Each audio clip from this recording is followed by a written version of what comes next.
हाल ही में सुमित्रा ने अपने 5 बेटों की शादी की थी, जिसमें से 3 अमीर बहू ज्यादा पढ़ी लिखी और मॉडर्न थी, बाकी की 2 बहू गरीब थी। इसी कारण शादी के कुछ ही दिनों में तीनों अमीर बहू शेफाली, नायरा, सुरभि गरीब बहू पर धौंस जमाने लगती हैं। आपको यकीन नहीं होता तो खुद देखिए। ओह गॉड, कितनी गर्मी हो रही है। लगता है एसी का टेम्परेचर और कम करना पड़ेगा। यार कुछ ठंडा पीने का मन कर रहा है। अरे तो इसमें इतना सोचने वाली क्या बात है। हम जब शादी करके आए थे तो हमारे साथ 2 नौकरानी प्लस देवरानी आई थी ना, वो कब हमारे काम आएंगी। पाखी, पूजा, जरा हम तीनों के लिए मस्त मसाले वाली शिकंजी बना कर लाओ। जी दीदी।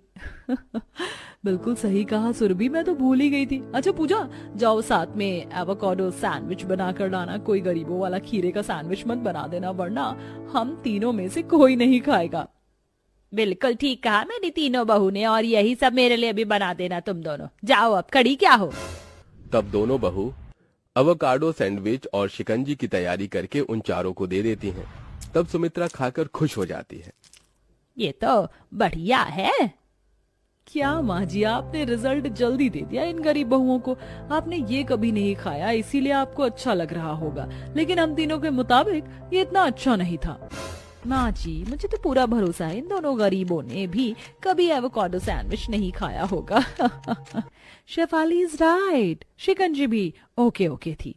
अच्छा बहू, पाखी, पूजा, तुम दोनों से मेरी तीनों बहू के लिए एक अच्छी चीज भी नहीं बनी, और क्या ही करोगी तुम। जाओ घर के सारे कपड़े धो लो। झंड कर दिया मेरी जिंदगी की। क्या कर दिए? झंड। झंड मतलब? झंड मतलब डिस्ट्रॉय। डिस्ट्रॉय। और गार्डन के प्लॉट की कटिंग करो। जी माँ जी। तब एक बहू गर्मी में गार्डन में प्लांट्स की कटिंग करती है तो दूसरी ढेर सारे घर के कपड़े धोती है। ऐसे ही तीनों अमीर बहू हमेशा गरीब बहुओं पर हावी रहती थी। और फिर अचानक से मौसम का रुख बदलने लगता है। तेज आंधी चलती है। दोनों गरीब बहू रसोई में खाना बना रही थी कि अचानक से खिड़की खुल जाती है और ठंडी ठंडी हवा अंदर आती है। अरे वाह, ये मौसम। लगता है पाकी, अब हम अपने ससुराल की पहली बारिश देखने वाले हैं। यही तो मैं कह रही हूँ। देखो ना, इतनी आंधी उड़ रही है, बारिश आने वाली। चल आंगन में चलते हैं। हाँ चल, वैसे भी खाना लगभग बन ही गया है। दोनों बहू ससुराल की पहली बारिश देखने आंगन में पहुंच जाती हैं, जहां बारिश की पहली बूंदें उनके चेहरे पर पड़ती हैं। उन्हें बारिश में देख तीनों अमीर बहू भी पहुंच जाती हैं। अरे वाह, हमारे ससुराल की पहली बारिश हो रही है फाइनली। मैं तो बहुत खुश हूँ, बहुत मजा आने वाला है। अब तो रोज बारिश ही बारिश होगी, और इस मानसून के मौसम को देख जो पकौड़े खाने का मजा है वो तो जबरदस्त है। हाँ तो ठीक है, हम पकौड़े जरूर खाएंगे। पूजा, पाखी, जरा हम तीनों के लिए और माँ जी के लिए भी चाय, पकौड़े, सोट की चटनी, पुदीने की चटनी और 4 अलग अलग तरह के पकौड़े बनाना। अपनी 5 बहू को बारिश में देख सुमित्रा भी आ जाती है। पाखी, पूजा, तुम दोनों भी अभी तक बारिश में क्या कर रही हो? सुनाई नहीं देता? बारिश बंद हो जाएगी तब पकौड़े लाओगी? जाओ जाकर बनाओ। मेरी तीनों बहू की जो इच्छा हो ना, उसे तुरंत पूरी कर दिया करो। ये की ना माँ जी आपने हमारी वाली बात। लेकिन माँ जी, हम सब पहले बारिश को एंजॉय कर लेते हैं ना, उसके बाद हम दोनों पकौड़े बना देंगे, फिर सब साथ बैठकर खाएंगे। तुम्हें एक बार की बात समझ नहीं आती क्या? फौरन जाओ, और कपड़े बदलने की भी कोई जरूरत नहीं है। इन्हीं कपड़ों में पकौड़े बना कर लाओ। उनका सुख है मेरा सुख है, उनका दुख है मेरा दुख है। जी माँ जी। अच्छी। दोनों बहू की आंखों में आंसू आ जाते हैं और वो छींक छींक कर रसोई में आकर पकौड़े बनाने की तैयारी करती हैं। ध्यान से पूजा, कहीं खाने में छींक मत मारना। उसके लिए मैं मास्क ले आई। पता नहीं माँ जी और जेठानी जी ने ऐसा क्यों किया।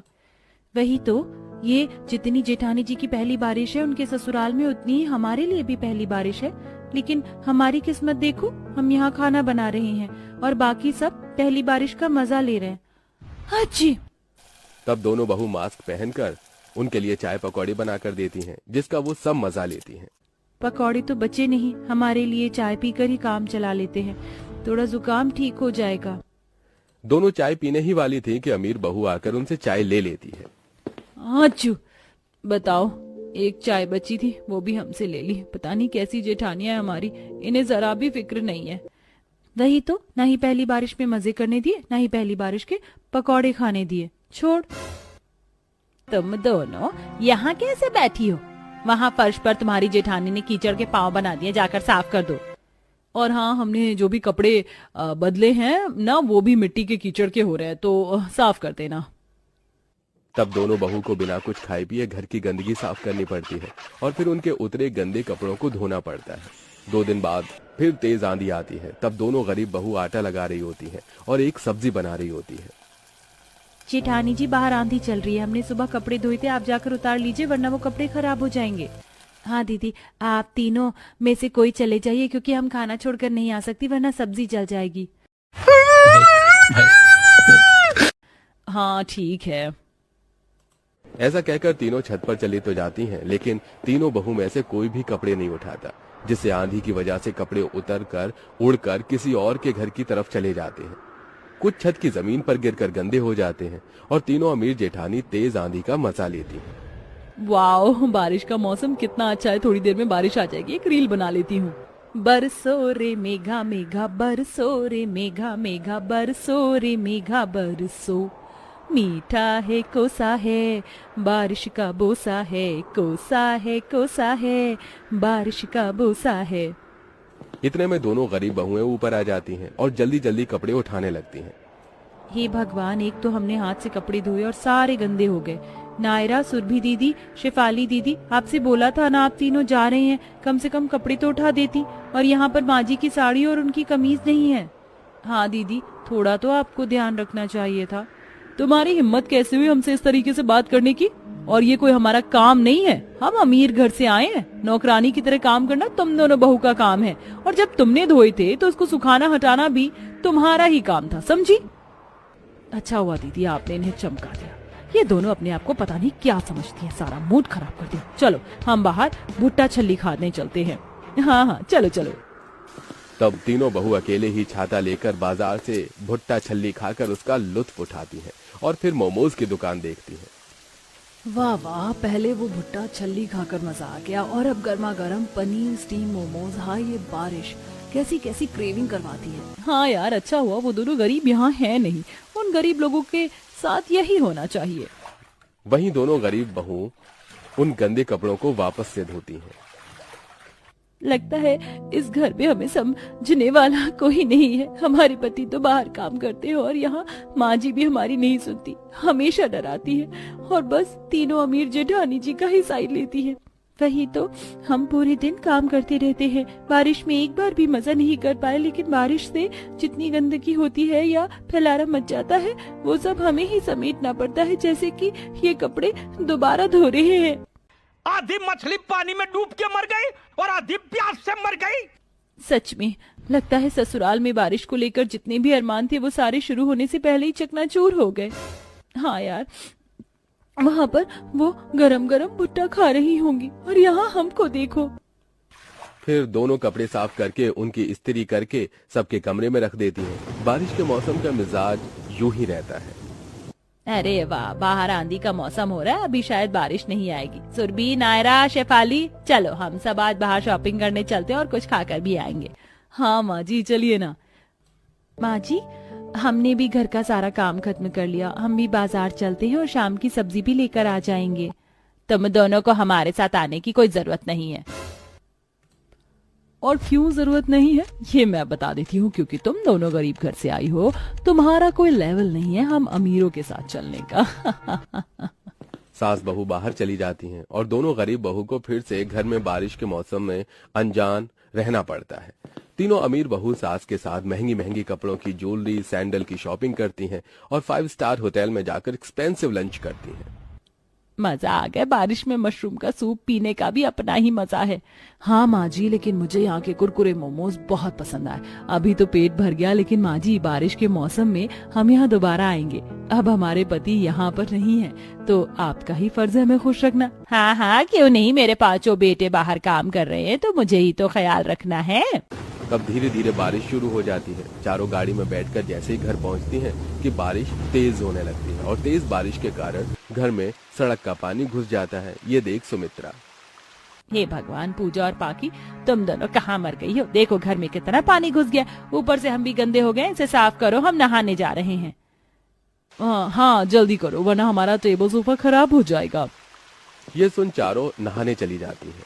बेचारी दोनों बहू बाल्टी भर के बाहर सड़क पर पानी डालती हैं। पता नहीं ससुराल में आकर हमारी जिंदगी कैसी हो गई है। माँ जी को सच में हम दोनों पर कोई तरस नहीं आता। इतना सारा घर का काम करो, उसके बाद रात को भी जागते रहो। कोई बात नहीं पूजा, वो तो हमें वैसे भी करना है। शायद हम गरीब हैं इसलिए माँ जी हमें ज्यादा तवज्जो नहीं देती हैं, लेकिन तू देखना एक दिन माँ जी जरूर हमें समझेंगी और हमारी जेठानियाँ भी। दोनों की आंखों से आंसू रुक नहीं रहे थे, साथ ही घर की सफाई कर रही थी। वक्त गुजरता है, कुछ टाइम बाद तीनों जेठानी मल्टीनेशनल कंपनी में काम करने लगती हैं। अरे देवा, ये गड़बड़ है बाबा। जिसके बाद घर की छोटी से छोटी चीज भी अब दोनों गरीब बहू को ही संभालनी पड़ती थी। एक दिन बारिश में तीनों भीगती हुई घर में आती हैं। बाप रे, आज तो मैं थक ही गई, बिना ड्राइवर के घर पर पैदल जो आना पड़ा। वही तो पूजा, पाखी, जरा हम तीनों के रेनकोट सुखा दो, इसमें बहुत ज्यादा पानी है और मेरा ये अम्ब्रेला टूट गया, इसे ठीक करवाओ किसी तरीके से, कल इसकी शेफाली को बहुत जरूरत है। वही तो जी दीदी, अम्ब्रेला तो इस टाइम ठीक नहीं हो पाएगा, लेकिन मुझे ठीक करना आता है, मैं कर दूंगी। लेकिन दीदी आप चावल साफ कर दीजिए, उसके बाद मैं फटाफट मटर पुलाव बना दूंगी। तुम्हारा दिमाग तो ठीक है, तुम्हें पता है ना अब हम तीनों ऑफिस जाने लग गई हैं, तो ऑब्वियस सी बात है अब पूरे घर का काम तुम्हें ही देखना है। हम तीनों तो आकर घर पर खाना नहीं बनाएंगे ना, पर तुम्हें तो समझ ही नहीं आ रहा। शोर सुनकर सुमित्रा आ जाती है और तीनों अमीर बहू एक की चार लगाकर सुमित्रा को बता देती हैं, जिस वजह से सुमित्रा सारी खरी खोटी दोनों गरीब बहू को सुना देती है। जिसके बावजूद रोते हुए भी गरीब बहू को उन तीनों का रेनकोट साफ करना पड़ता है और छाते को जोड़कर रखना होता है। तब पाखी, माफ कीजिएगा माँ जी, जिस तरह से जेठानी जी ने बताया हम दोनों का ऐसा कोई मतलब नहीं है। और अगर माँ जी हमने जेठानी जी से एक चीज कह भी दी तो कौन सा पहाड़ टूट गया। पहले भी हम घर संभालते थे और आज भी वो तीनों कुछ नहीं करती। वो अमीर हैं, अगर तुम भी अमीर होती, अपने घर से दहेज लेकर आती, तो तुमसे नौकरानी की तरह बर्ताव नहीं किया जाता। ऊपर से पढ़ी लिखी भी नहीं हो, वो तुमसे कितनी पढ़ी लिखी और मॉडर्न है, किसी चीज में आगे हो तुम उनसे। माँ जी हम तभी पूजा पाखी को रोकते हुए उसका हाथ पकड़ लेती है। फिर आंखों में आंसू लिए दोनों गरीब बहू अमीर बहुओं का पसंदीदा खाना बनाकर उन्हें खिलाती हैं। शाबाश। आहा, गर्मा गर्म प्याज के पकौड़े खाकर मजा आ गया। पाखी मेरे जूते पर कीचड़ लग गई है तो उसे जरा साफ कर देना। अब तुम दोनों तो घर में ही रहती हो, इतना तो कर ही सकती हो हमारे लिए।